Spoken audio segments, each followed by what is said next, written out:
Yes, we are back with another episode of the Nuclear PODBLAST, the official podcast for Nuclear Blast Records.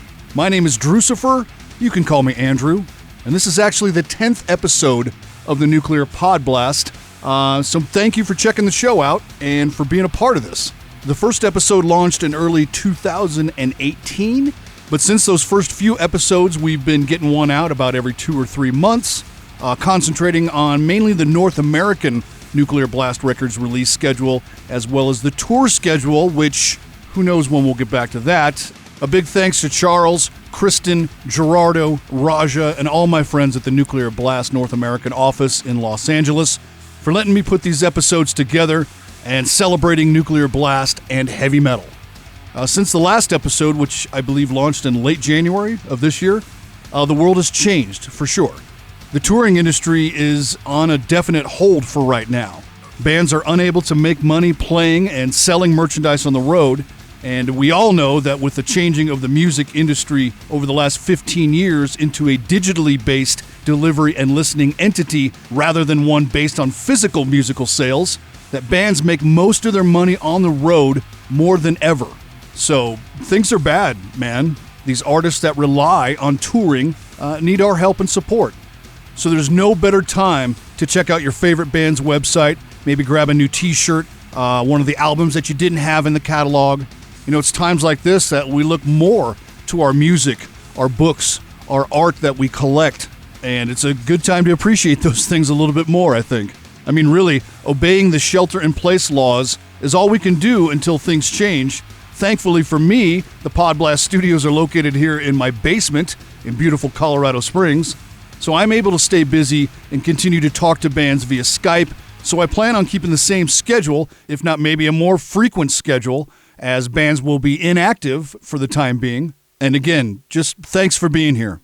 So for the 10th episode of the Nuclear PODBLAST, we have 3 guests. We'll be hearing from Ben from Denver Doom Titans Khemmis about the upcoming Doomed Heavy Metal mini album coming out April 17th on Nuclear Blast, as well as 20 Buck Spin, who have put out the band's last few releases. You'll hear from Ben on just how that co-release between the two labels is happening, and that was a fun conversation for me, since the band is from Denver, just an hour north of where I am, although I had planned on originally doing the interview in person at the legendary True Brewing, where Khemmis drummer Zach Coleman is the head brewer.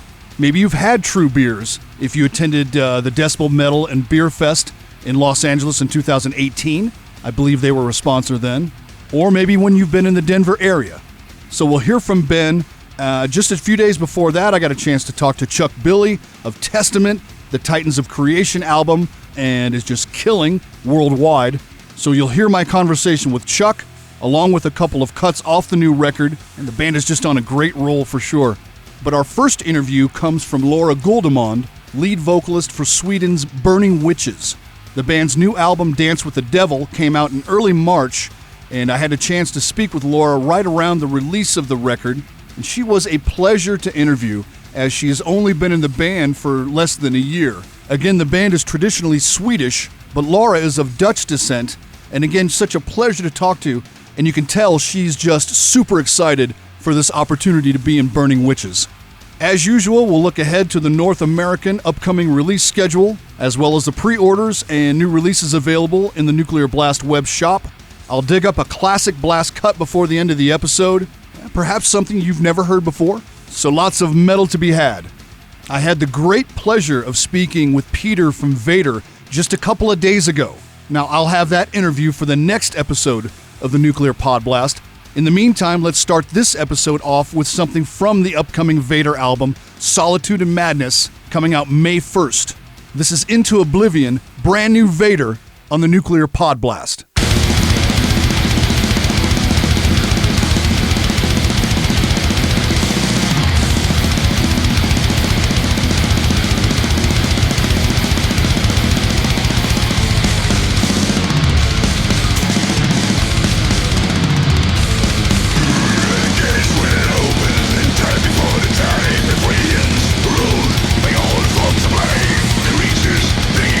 Matrix of the matter, so what is degenerate?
Find all the latest releases, bundles, and pre-orders at nuclearblastusa.com. Subscribe to the free email newsletter and receive a 10% off coupon to the Nuclear Blast USA online store.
I've been going through most of the Paradise Lost catalog recently in anticipation for the new album Obsidian, which is scheduled for a May 15th release.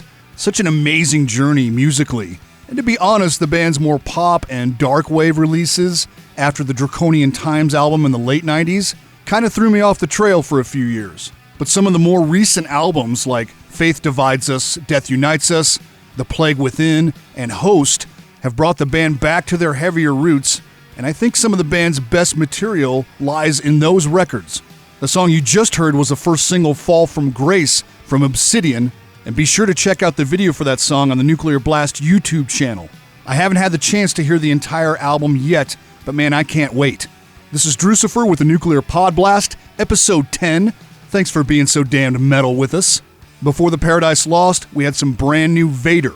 Their upcoming album, Solitude and Madness, comes out May 1st.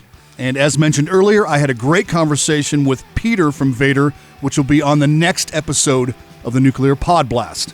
The latest Burning Witches album, Dance with the Devil, came out in early March. I had the pleasure of speaking with new vocalist Laura Goldemund around the release of the record. The songs are more memorable, the production is stellar, and again, she's just a pleasure to talk with. So let's hear from Laura. It's the Nuclear PodBlast with Drucifer. The brand new record from Burning Witches, Dance with the Devil, came out on March 6th, and we have new vocalist Laura Goldemund with us. Laura, thanks so much for taking the time to talk to the fans of the Nuclear PodBlast. Yeah, hey, nice to be here. The promo for the new record from Nuclear Blast puts you on quite a pedestal. It says, with Laura, the Swiss ladies hit the bullseye. Not only is she the perfect addition to their ranks personality-wise, she's also a vocal tornado covering everything from aggressive to melodic, triumphant, seductive, and menacing in a second, ultimately crowning this third album with vocal grandeur. So pretty awesome for them to say so, and congratulations on this new record. You have to be super excited. I got so many feathers in my ass right now. How it's called in English? Feathers in your ass. Do you also have that saying? It's a Dutch saying. And that it means you got too many compliments. I didn't even know this, but sounds good.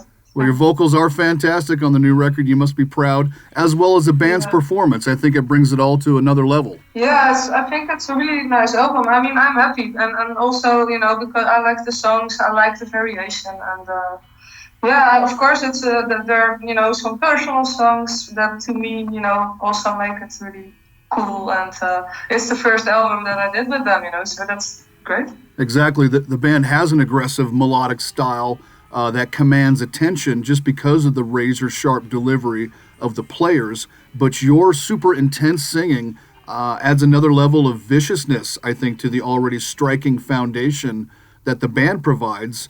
It seems just like you're a perfect fit, a natural fit for the band and vice versa. Yeah, I also always have this aggressive edge. I know what you mean. So I think that's true then, yeah. Well, you were in some previous Dutch bands before joining Burning Witches. Tell us a little bit about your background previous to the band, and were you aware of Burning Witches when their career began? Oh, yeah, I saw the Black Widow, and I really loved that song, so I knew that they were there. I knew Sonia, and all of a sudden she told me, "Oh yeah, I'm going to Switzerland because I have an audition." And they just contacted me, and I'm going. I think she was going after she heard that in a few days, and it was So I was totally aware of it, and I think it's a great band. I thought already it was a great band, definitely, especially because I loved Black Widow so much. Mm-hmm. So. I'm happy that I can be part of it now. Yeah. And how long have you been singing altogether? Altogether. I think, I just always sang a little bit also as a kid, but just, at school and stuff like that, so nothing serious. But around 16 years old, I wanted to play guitar, I wanted to be a guitarist, but I failed. So now I'm a singer. Gotcha. And I think, around 20 years old, I started to take it very serious. So I took classes. At some point, I went to conservatory, actually, the Metal Factory, which is the first music school, official music school, really oriented on metal. So that's really cool. no, I got lucky, and of course I worked hard, but I think I also got lucky to be part of Burning Witches. Your debut performance with Burning Witches, I believe, was at Sweden Rock in 2019, which would have been a pretty large show for you to be introduced to the band's fan base. Were you nervous at all, or were you just excited to be there? I was, of course, I was like super excited because it's a great festival. We had a great festival spot. It was, so nice. Lots of people I knew were actually there. And at some point I could hear them say Laura. I was like, oh, hey.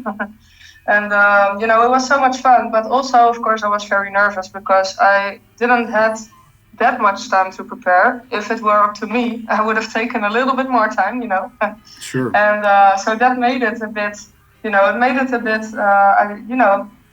was really cool that I actually could do it because I really pushed myself to, give the best I could on the festival, and I'm happy with how it happened, but it was a bit scary because of the amount of time I had. How long did you have before getting the okay that you would be performing with the band till Sweden Rock? How long of a preparation did you have? I think it was 2.5 weeks or something. That's not a lot if you haven't been singing regularly for a while. No, that's absolutely. And okay, I think I got a week before I had the audition because they invited me, so it was like a week. And I had the audition. After that was I just learned the songs like crazy. I got back for rehearsals. One day before the show, I got back for rehearsals. So then I felt finally comfortable with everything. Of course. So anyway, so there was one day before the gig was the last rehearsal. And then I finally felt ready. So I just had enough time, really just had enough. And you're still in the Netherlands where the rest of the band is in Switzerland, correct? Yeah, of course. Okay, gotcha. Well, you mentioned earlier the diversity and the variety of styles on the record, and I agree. New songs like Sisters of Fate, 6 Feet Under, and the title track, Dance with the Devil, seem to be rooted in more traditional heavy metal, say like bands like Judas Priest and Accept. But other tracks like Lucid Nightmare and Sea of Lies explore deeper and more aggressive territories musically. Were you able to write your vocal parts while the songs were musically taking shape, or were you presented with all the songs as finished or nearly completed? Yeah, they were really nearly completed because I just got the guitars and, the song structure was, already there and it all made sense to me. So it was a really natural way for me to write for it. Beforehand, I asked everyone, what would you want to hear on the album? And they were like, something witchy, So basically, I could do whatever I wanted. Great. So I of course, I understood the concept that we had there. And when I got the songs, I had a whole list ready with things that I would want to write about, So it was a whole, song title list or ID list. Some could be song titles, some were more like IDs, and every time I got a new song, I could choose from that. Because for me, the most difficult part is most of the time is just to begin something, So I really like to have something ready, some ideas that I can work on. So that's how I did it, and it really worked, very well. And there were just a few songs, really, just a few that I was like, let's make this part a bit longer, let's make this part a bit shorter, and the rest was so easy. Yeah. Well, Laura Guldeman of Burning Witches, thank you so much for taking the time for the Nuclear PODBLAST, the new album, Dance with the Devil, out now. Thanks again for taking the time, and congratulations. Yeah, thanks.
This is the Nuclear PodBlast, the official podcast for Nuclear Blast Records.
Nightwish fans, rejoice!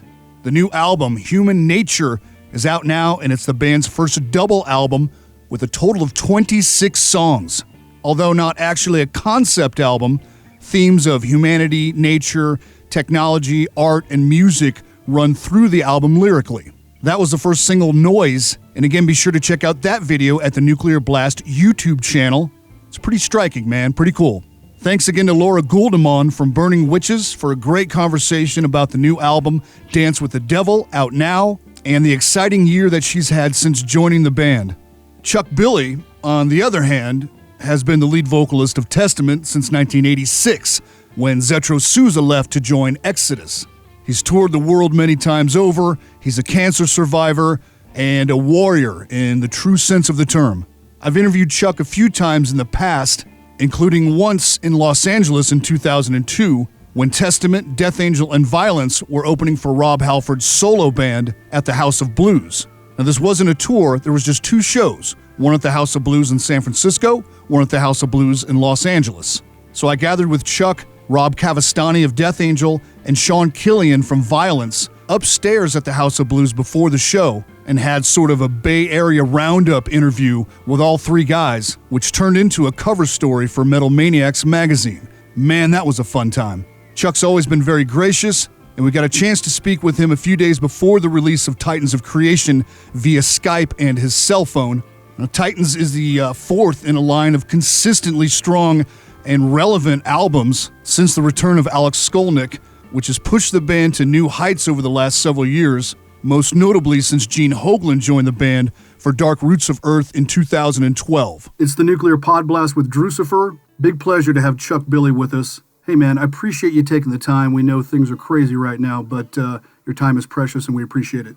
Thanks for having me, man. Chuck, I was listening to you live with my old pal Scott Davidson this last week on Rebel Radio, and that's the thing that's staring everybody in the face in the world right now is the pandemic of COVID-19, and obviously you personally and your wife have been hit by this. I think it's been pretty well covered, and I don't really want to spend a lot of time on it, but I did want to say that it's good to hear that you guys are doing well and feeling better every day. Yeah, thanks. It's just we've been home, 15 or more days now, and just getting better every day.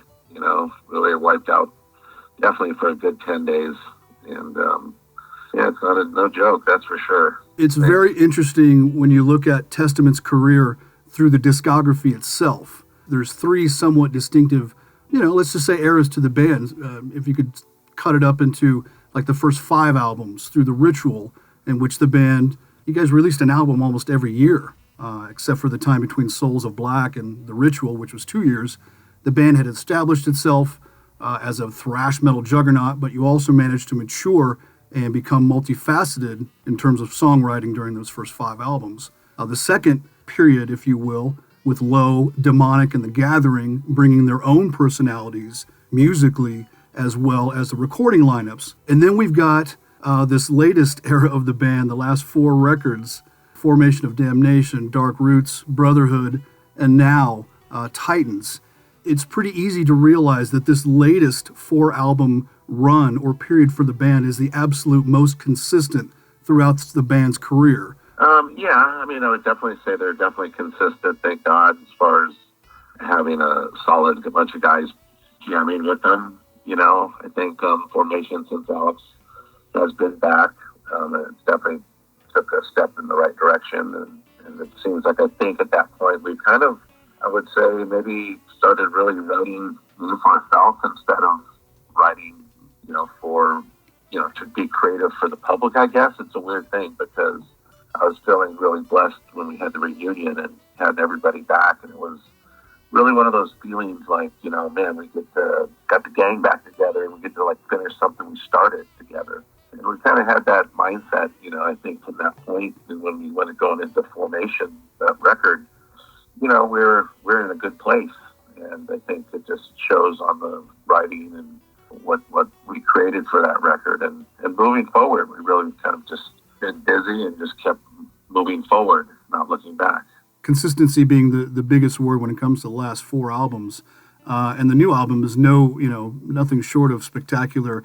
It's interesting for me to know that you guys had the album artwork actually before the title of the album. With that, was there any overall theme or lyrical vein that you had in mind? Not on this record. On the Brotherhood, we kind of had a direction, which is like futuristic aliens creating mankind kind of stuff and stories. Where I would say off of this record, Children of the Next Level could have been right off Brotherhood, right in that same kind of vein. Mm-hmm. And I think that was probably the first song we wrote musically and lyrically and had it together. And maybe that, like I said, could have been right off Brotherhood. But after that, the songs kind of started developing, going into a different direction, I guess their own directions. Each song had their own vibe and their own feeling. And, in the past, I think I probably could have fought Eric and moved some riffs around and made it easy. But this time, he chose some chord progressions that, like, probably I wouldn't be comfortable singing, or some person would be like, nah, I don't want to sing over that. I didn't really do that on this record. I kind of just took that as a challenge and did my best on it. And it just maybe pushed me out of my comfort zone a little bit. And it just made the record get a little more creative, I believe, because there's definitely different moods per song. Well, that's interesting you brought up Children of the Next Level right away, because that was going to be the first song I asked about. That song refers to the Heaven's Gate religious group who committed mass suicide in 1997. Right. And I was going to ask if it was actually the lyrical content or maybe the music that made you choose that as the opening track, but it sounds like it was maybe the first song that was developed for the record. Is that correct? Well, it was just, to me, it was one of the first songs we wrote for this new record, but it's always from the first song all the way through all the songs we wrote. For me, something about that song, it was just solid.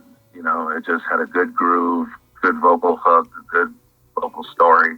And it just, and there was at one time, that Children of the Next Level was in contention to possibly be the album title, at first. I think the label liked that title and wanted to go with it. And, kind of changed, but that song's always been a kind of a standout track. City of Angels is a slow, plodding dirge based on the Night Stalker, Richard Ramirez, who we all feared in the 80s as teenagers and kids. That song, along with World War III, it's funny, I was telling my wife last night, who's a big fan as well, I consider that, quote, comfort metal or comfort thrash in the sense that the lyrical content is super familiar territory for us, older metalheads and hard rock fans. That subject matter's been around for a while. But again, it's familiar, but done with a fresh angle, so to speak. So I think a bit of nostalgia, that's pretty necessary right now. It almost didn't find its place on the record because I was actually fighting to the end for that song not to make the record. Interesting. Because when I was writing the lyrics for a lot of the songs, that was one that was just a long song. It was 7-8 minutes long, and it just felt real sludgy and dirgy to me, and it wasn't feeling like it felt like it fit on the record to me. And it was, again, one of the last songs completed on the record, and actually my friend Del James, who I've been writing with for a long time, had that song written because I was done and didn't want to work on it, and basically showed him the song. He came to me with some lyrics, and it just happened to be a song, City of Angels, that he had already had written. And I gave it a shot, and it actually, the timing fit to the music and the length of the story he had. And so I said, all right, cool. I took it home and gave it a shot, and without ever singing it or trying it out, it was the first time I was just recording it. I kind of just felt my way through it, and once the recording session was done, that song just came to life with all the parts and the way I approached it vocally, because I used some different textures of my voice that have a different feeling.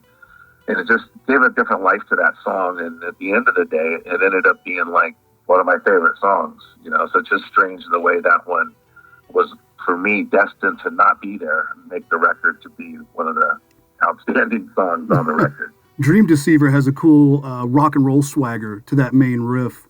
Super catchy. Ishtar's Gate is similar with kind of the elements of thrash metal almost being removed, and the band is able to experiment a little bit more melodically and with the use of more space. As a singer, do you find these styles of songs to also be more experimental for you as opposed to the more brutal thrash material? Yeah, especially songs like Ishtar's Gate, where it's got the big open vocal parts at the beginning of the verses. Yeah. Where it's just like the drums, bass, and vocals, you know. Very cool, yeah. Like that stuff, we haven't done that kind of stuff since, like, I don't know, Trial by Fire, like in the, 88 or something like that. So again, it was something that we maybe brought back that feeling, but with maybe a modern twist and a different flavor. But it was interesting the way that one turned out, because that song, because these songs, we never really demoed them. We were just kind of creating them as we were putting them together in the studio. So they really kind of took on their own lives as we were creating them. And that was the way we kind of approached it. A lot of the songs that didn't have vocals, I just kind of went in and pushed the tape and I just mumbled my way through. And a lot of songs like Dream Deceiver, World War III, even Night of the Witch, songs like that, I mumbled my way through and found some of the hooks that I've stuck with now and wrote with those mumbles. One of my favorite songs on the back half of the record, I mentioned before, is Symptoms. The guitar work during the intro riffing is pretty mesmerizing, and Gene's cool staggered beat gives the song a super concussive feel overall. I'm curious about the lyrics for that song as well, Symptoms. Yeah, Alex Skolnick actually wrote that song. Okay. Musically and lyrically. He actually wrote the song, and I was writing that song with Steve Souza from Exodus, writing the lyrics. And we wrote it once and delivered it to Alex, and he didn't care for it and came up with his own, idea. Huh. And I think it was more, it's more relevant and current what's happening now, especially with this coronavirus going around.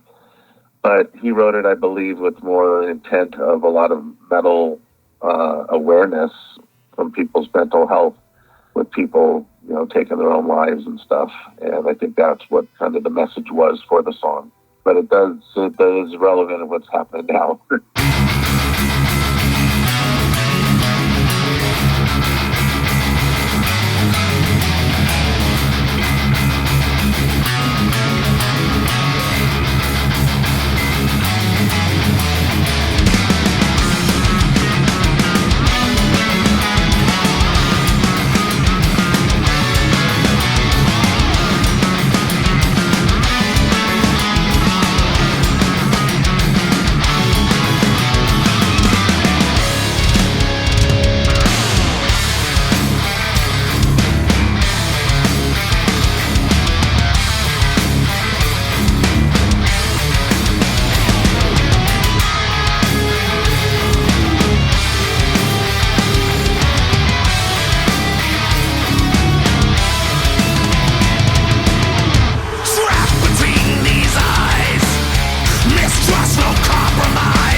This is the Nuclear Podblast. As a cancer survivor, the healers obviously seems to be super personal for you. Yeah, I really wanted to pay homage to the healers that helped me in my process of fighting cancer.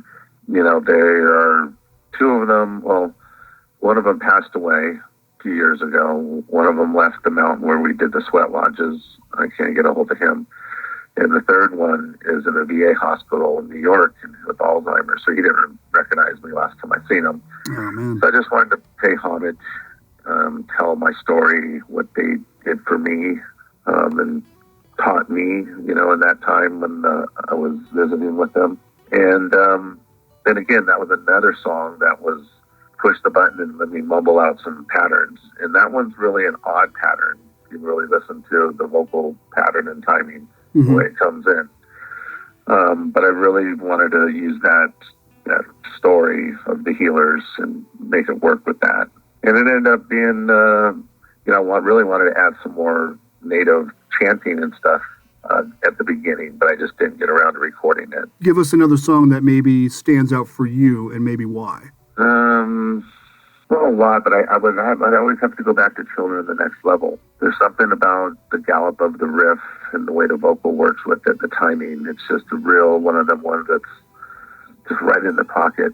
And I knew it was going to be like that. We started playing that at the end of the set, starting like, I think, March 6th. We played up the last 6 shows of our tour. And right away, that song, you know, like we were playing Night of the Witch, and that one took some time to get really tight. But this one, just for some reason, just has that live feeling and really gets you going live, and it's real just strong. So I don't know, that one's just always been the standout track for me. And you guys are currently doing an animated video for that track, is that correct? Yeah, we are. Actually, it should be coming out here next week. I believe on the 1st. Very cool. Or the 3rd or the 1st, I believe. Okay, sounds good. It's pretty fun. We wanted to do a different direction. We had the record done and we were out touring and couldn't be 2 places at once. So we're like, let's do something fun and do something animated. And I've seen some really cool stuff by a guy that had some real, and I'm like, you know, he'd do a good job on Children of the Next Level. I could see the story, you know, of Heaven's Gate being animated be pretty awesome. Again, you know, I didn't want to, you know, sit on the topic of COVID-19 or anything, but obviously it's, you know, suspended everything for everyone.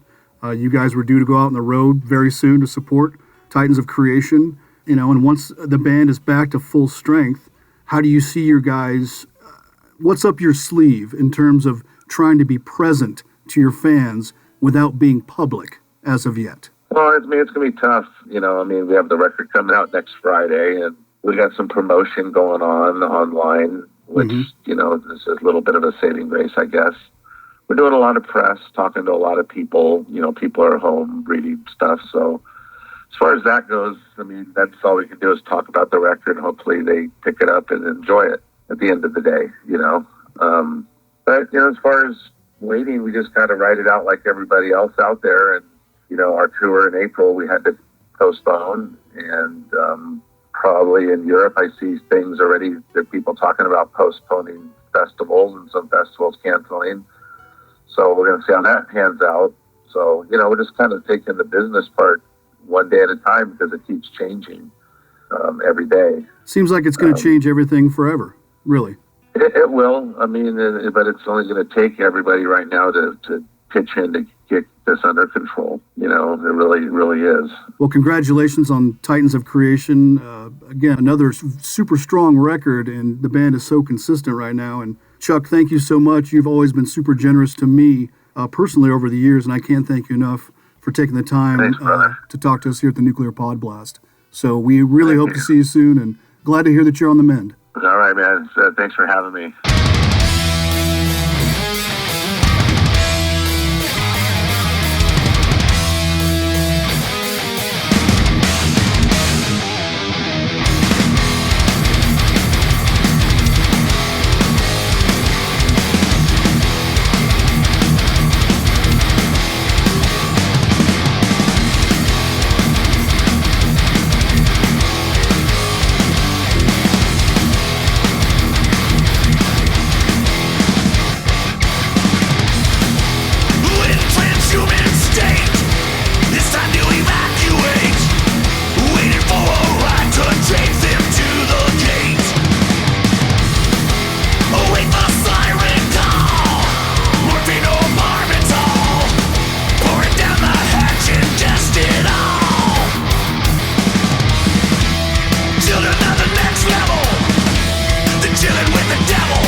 Children of the Next Level, Titans of Creation, the New Testament record, came out April 3rd, and you can see why Chuck loves that song so much, man. Some cool twists and turns, and that animated video, which we spoke about, is online now. Check it out at the Nuclear Blast YouTube channel. Big thanks to Chuck for taking the time just a couple of days before the release of the record. Not the best reception with his cell phone and us being recording through Skype, but I'll never miss an opportunity to talk to Chuck. Again, Titans of Creation out now, as well as the new NIGHTWISH record, Human Nature, coming out in just a couple of days. The Khemmis mini LP, Doomed Heavy Metal, and you'll hear from Ben from Khemmis in just a few minutes. As mentioned earlier, the new VADER record, Solitude and Madness, May 1st, and Obsidian from Paradise Lost, coming out May 15th. Go to nuclearblastusa.com to catch up on all the releases from 2020 so far, as well as the pre-orders available for the new albums, some killer bundles, which I'll talk about soon after the Khemmis interview. But now's a good time to do some shopping, man. You'll be at home a little bit more, right? Time to get some more music, literature, art in your life, whatever helps get you through the time. Also, if you're a Spotify user, there's a new playlist over there from Nuclear Blast. It's called the Heavy Metal Lockdown Playlist, and metal is in parenthesis. There's a couple of playlists called that, but just look at the one that's got the little Nuclear Blast logo on there, of course. There's 336 songs from Nuclear Blast artists and some others. I saw Metallica, Arch Enemy, Hatebreed, Gojira, ton of stuff on there. So again, the Heavy Metal Lockdown playlist from Nuclear Blast at Spotify. That'll occupy you for a little while. Of course, there's the previous episodes of the Nuclear PodBlast. We're on YouTube, SoundCloud, iTunes, Spotify, of course, Apple Music, and pretty much every relevant platform. Quickly wanted to run down some of the pre-order bundles over at the web shop at nuclearblastusa.com. Some great bundles for the Paradise Lost Obsidian release coming up. There's a CD t-shirt bundle for $25.99, a marble vinyl t-shirt bundle for $35.99, and you can get the vinyl by itself in a variety of colors for $20 to $22, and it looks like the CD Digipack is available for $9.99. The Solitude and Madness VADER release, May 1st. There's a super cool splatter vinyl t-shirt and poster bundle for $35.99, and lots of different versions for the Testament Titans of Creation release. Several bundles available for that, including a double silver LP. Looks like that's $28.99. And you can also get a 2 LP black and a picture disc. My Dying Bride, The Ghost of Orion, vinyl and CD in stock, as is the new NIGHTWISH Human Nature release on 2 LP black and bronze, as well as CD. The upcoming WITCHCRAFT record, Black Metal, which you'll hear a track from very soon, is also available on, well, black vinyl and CD Digipack. There's plenty of vinyl colors as well for the new Burning Witches Dance with the Devil album, as well as Creator's new live record, London Apocalypticon. Again, nuclearblastusa.com. Spend some money while you're sitting at home. First place I ever heard about Denver's Khemmis, I'm pretty sure was Decibel Magazine, when they raved about the Absolution record in 2015. And of course, in 2016 brought the Hunted record, which really brought the band to the forefront of the international doom scene. And 2018's Desolation had everybody raving. The band has enjoyed a great relationship with the $20 Spin label over the last several years for these releases. But for the upcoming Doomed Heavy Metal mini LP release coming out in just a few days, it's a split release between $20 Spin and Nuclear Blast, which puts the band in sort of a transitional phase, which you'll hear Ben speak about during the interview. The new Khemmis mini album, Doomed Heavy Metal, out worldwide April 17th. And we've got Ben from the band on Skype right now, actually. Thanks for taking the time, Ben. I know things are crazy right now, and you're actually going through something with one of your pets as well, I saw online, so I really sympathize with that, being a dog owner myself. So thanks for freeing up the time to talk about the new record to the PodBlast. Absolutely. Thank you so much for having me, man. Yeah, it's it's a crazy time.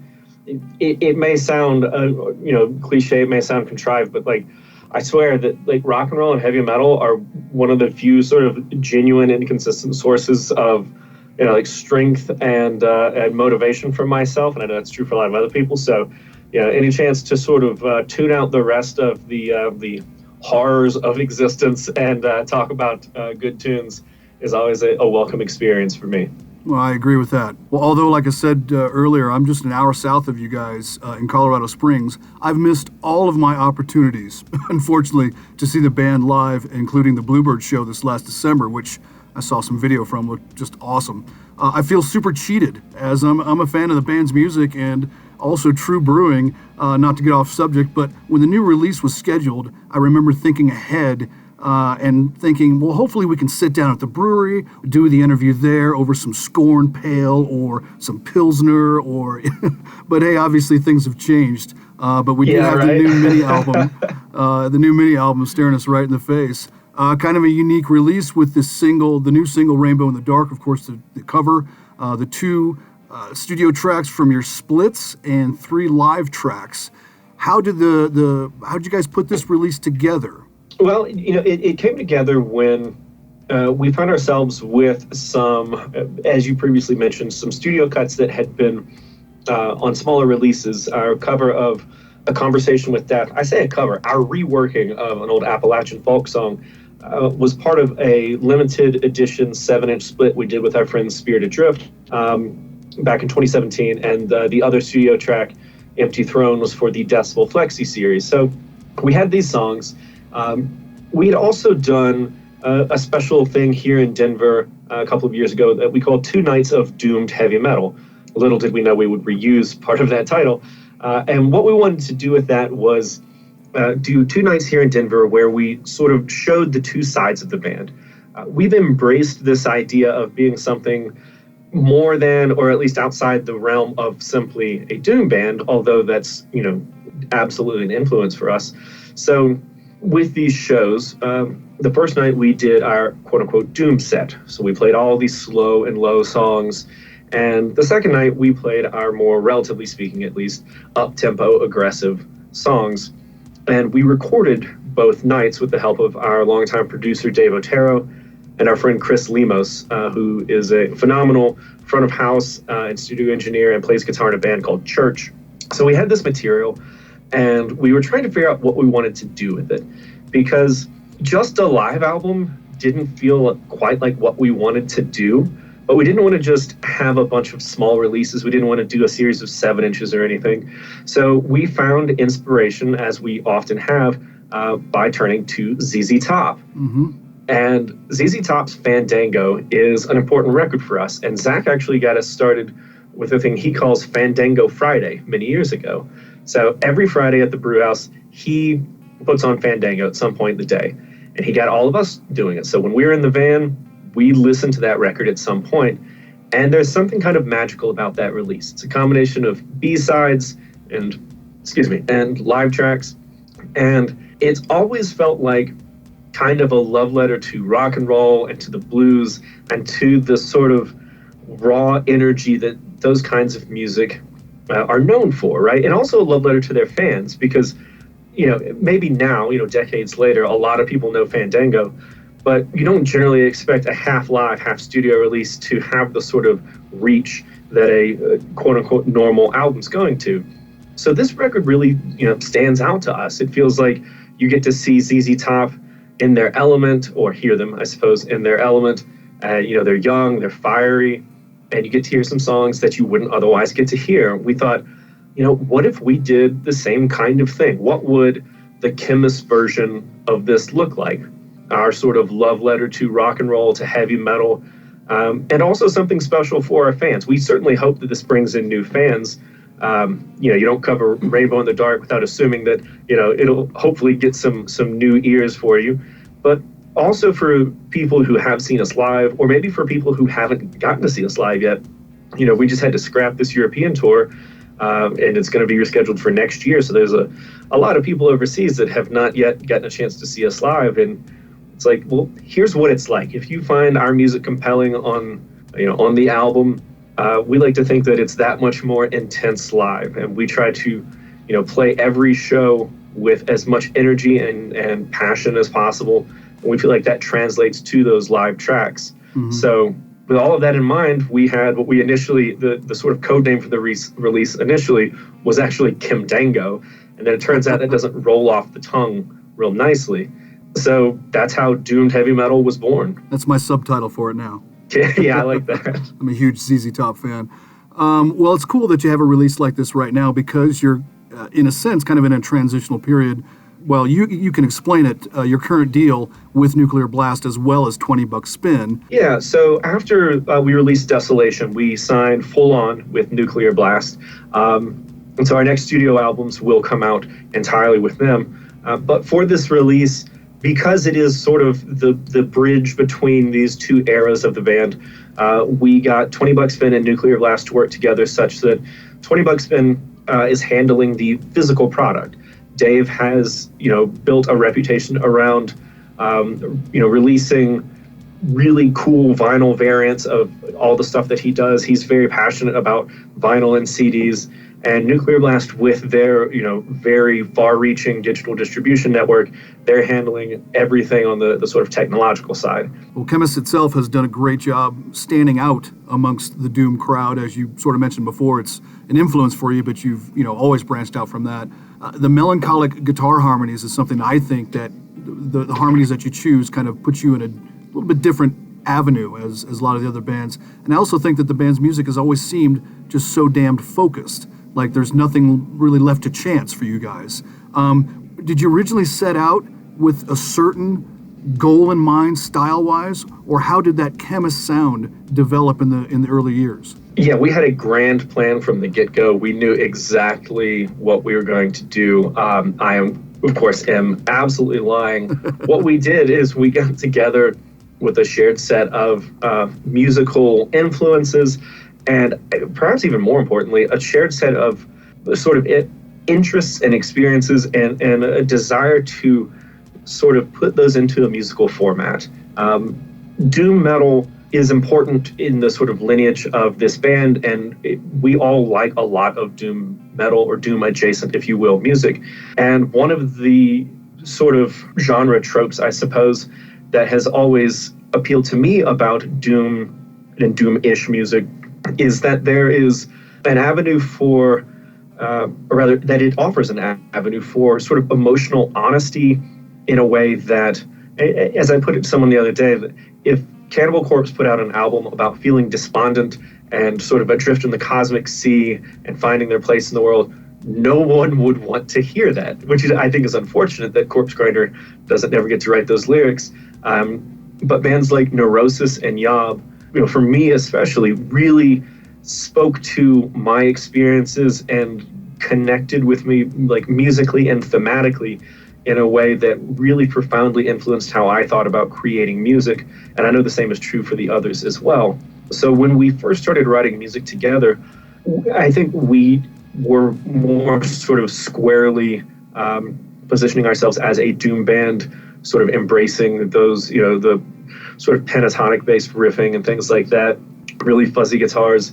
And when we started writing what turned out to be The Bereaved, that was when we really hit the first sort of Khemmis sound, I suppose. That's when we found the soaring, tugging at your heartstrings kind of moments, the importance of guitar harmonies for us, which kind of came naturally. I think harmonized guitars are like one of the best parts of rock or metal music. And what's funny is we're certainly influenced by Iron Maiden, Judas Priest, Thin Lizzy, but whenever we write harmonies, my first thought is always like Swedish Melodeath. Like that's how I'm thinking about it. It's just, At the Gates harmonies or In Flames harmonies played at quarter speed. But so I think that probably has something to do with the way that we phrase these harmonies and the sort of movement that we try to put into the lead lines. But again, it really came about sort of naturally, just figuring out what it was that we were playing that we found compelling. What was it in a given song that made us get excited about writing that song and playing that song, and then trying to dial down on that emotion. Like, how do we capture that? How do we hone in on that? And that's something that I think we've gotten a lot better at, and it's something that we still really enjoy getting better at as we write new music, is being less concerned with, does this riff sound like band X, Y, or Z, than with the idea of, does this song take you on the right kind of journey, I suppose? Does it tell the right kind of story? And it's a pretty intuitive process. Like, you put the four of us in a room, and the stuff we come out with is going to sound like us, because we're pretty good at this point about trusting each other to sort of be honest with feedback and to not bring in, watered down or rehashed ideas. That's never a concern with us. And that maybe one of us comes in with something that is ostensibly a second wave black metal riff. But by the time we leave that practice space, that's a Khemmis chorus. Well, you guys had a nice run of dates set up from April 23rd to May 2nd. Germany, Belgium, England, Denmark, which of course are now postponed. Does the band have anything online or social media event planned for the release of the mini album now that you can't support the new release as of yet on the road? Yeah, we're kind of Luddites. We're trying to figure out how this how the world of technology and webcams and live streaming works and do it pretty quickly. But we are working on getting some cool stuff together. We've got some stuff that we're filming sort of separately and doing the quarantine jam, if you will. But we're also going to be doing, or we're going to try to figure out how to do live stream Q&A kind of stuff, because like isolation sucks across the board. For musicians, I know both personally and the literature makes it pretty clear that musicians suffer from mental health issues at a higher rate than a lot of other people, even other creatives. And so you got a lot of musicians in Denver and around the world that are cooped up by themselves and are starting to feel maybe a little bit overwhelmed, trying to figure out what to do with their time. And we certainly feel that way. So we're trying to get some stuff together, not only for our own sanity, but to encourage other people to, get online, create an account on Twitch. I just found out what Twitch is. I feel like an old man when I say that. But figure out how to stream your guitar playing or your video gaming, if that's your thing, to, connect with other people and remind yourself that we're all in this together. We're not going to be doing anything, too crazy. We're not going to break the social distancing guidelines for the sake of getting a few hits on YouTube or whatever. But we've got some cool things that I'm trying to be a little vague about. But in the next week, 10 days, that'll be coming out that are related to this release, where we'll be talking about the release. We'll maybe be arguing with each other about the release. We'll be having some fun, and we're gonna show people how to play some of the stuff on the release, and then we're gonna see just what our fans are capable of. See how many of them can out shred us, which might quite possibly be all of them. But look forward to we got it. all that coming down the pipeline. We're really excited about all that. Well, April 17th, Doomed Heavy Metal out worldwide via Nuclear Blast digitally and $20 spin physically. Looks like they got some great vinyl, some marble vinyl lined up for you guys. Ben from Khemmis, thanks for taking the time, man, for the Nuclear PODBLAST. We look forward to the release of the mini LP, as well as you guys getting online and showing us how to shred. That'll be great. And best of luck to your pooch again. I sympathize.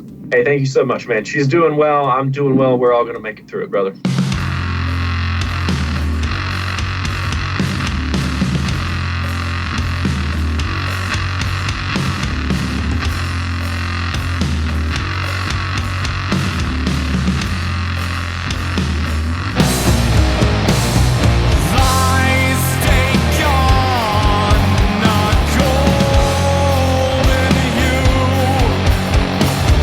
Bleeding from the working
It's Drucifer and the Nuclear PODBLAST. That track is Empty Throne from Khemmis. The Doomed Heavy Metal Mini LP comes out in just a couple of days, April 17th, digitally through Nuclear Blast Worldwide, and physically through 20 Bucks Spin, the band's longtime label. That explanation you heard from Ben, guitarist and vocalist for the band. Thanks so much to Ben for taking the time. Just about a week ago we spoke to him, and I got to get my hands on one of those marble vinyl copies of Doomed Heavy Metal. Empty Throne, that track, before being released on the mini LP, was an exclusive Decibel Flexi Series track. Hopefully you've got some of those in your life. Getting close to wrapping up this 10th episode of the Nuclear PODBLAST, we've got something from the upcoming new Witchcraft record, Black Metal. And if you're a big Witchcraft fan like myself, you've seen Magnus Pelander take this band in its initial form and just transcend it with each release along the way, giving us 5 albums of great psychedelic-influenced heavy rock. But Magnus has taken this band again into a whole new direction as pretty much a solo acoustic act with this Black Metal album that comes out on May 1st. Yes, he did put out a Pelander solo release a few years ago, but this is Witchcraft. Again, the album Black Metal, out May 1st, and this is the opening track, Elegantly Expressed Depression. This is Drucifer from the Nuclear PODBLAST, and thanks for being so damned metal.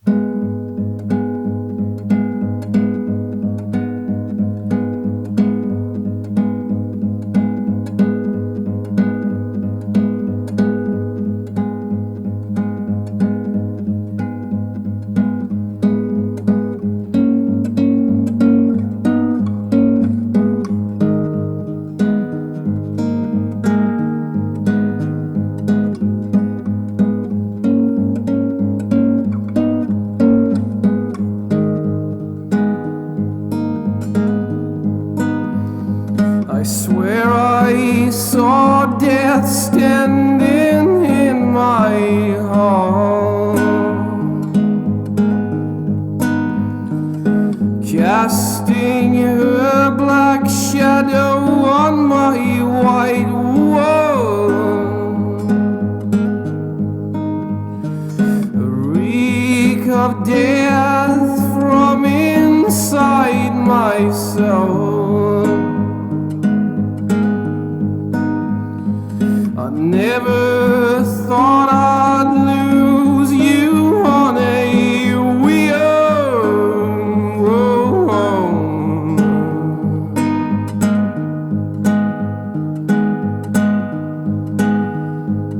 It's so hard to be in love with you.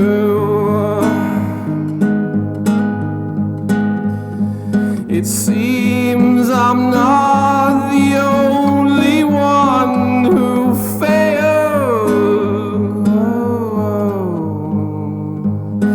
Curse the day when I fell into your arms. Seeing you is feeling like home.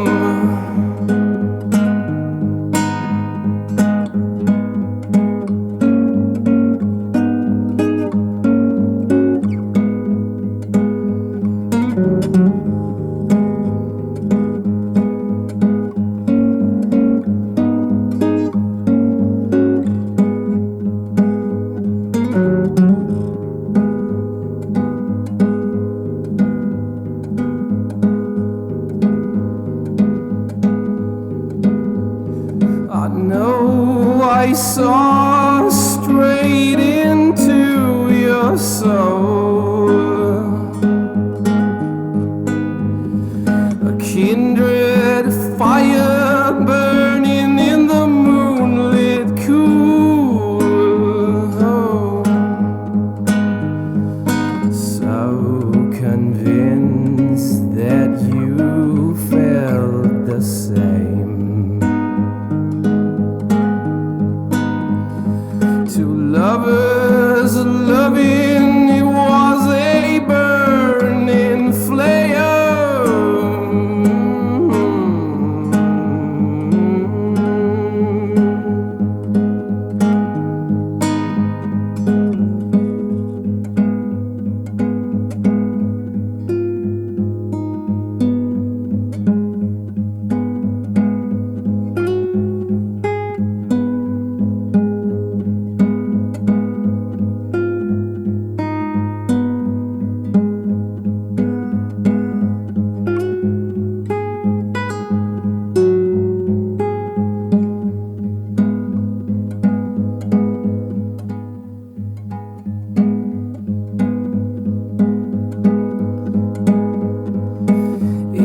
I only knew this when I was young,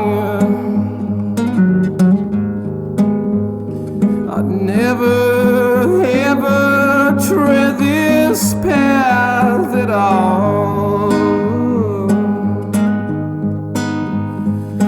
Don't just call me bitter and depressed. I open up my heart to no success.